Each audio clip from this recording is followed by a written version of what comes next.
ده فيديو طبعا عشان خاطر المشاية. انت جاي تسلم مشاية يا حوده؟ جاي نسلم. عند الشيخ احمد. الشيخ احمد بسيوني. فين؟ في مدينة النوبرية؟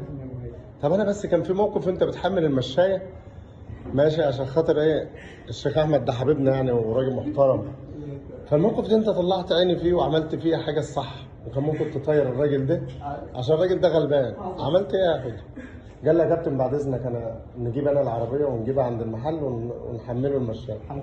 يا حوده بتسوق؟ قال لي ما تقلقش، ده انا واخد عربيه اخويا النهارده مظبطه، جاي من القاهره مظبطه. فركب العربيه. احكي لعمك احمد بقى ايه اللي حصل. ركبت العربيه، دورت بس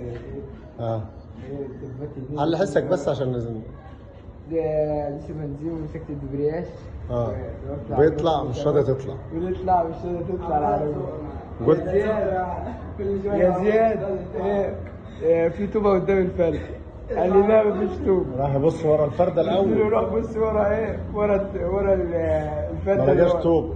قال له روح بص قدام. ببص قدام. ما لقاش. ما لقاش. وانا قاعد لاحظت الولد رايح جاي عمال ابص حوالين الكاوتش. جيت منادي عليه قلت له يا هطل في حاجه اسمها فرامل يد. قال لي ايه ده؟ هي فيها فرامل يد؟ هي فيها فرامل يد؟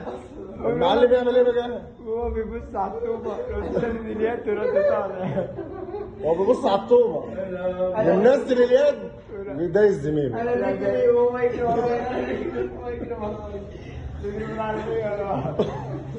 دي انا عليك في والله ما تفلت مني وتقول لي انت هتوديك.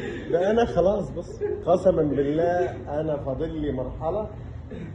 انا بنقول لمحمود في سرير فاضي نحجزه له. يعني هو الراجل دلوقتي بيتعب وبيلعب بطولات وبيعسكر وبنروح القاهره وبنيجي مواصلات. ففي مستشفى في العباسيه فيها سرير فاضي. جنب اتحاد الشرطه وطلائع الجيش والاستاد. هنحجز لك السرير ده. تحجيز لي انا موافق. بالله اللي بيعملوا فيك انا موافق. الاكل ببلاش والشرب ببلاش يا ابن الناس.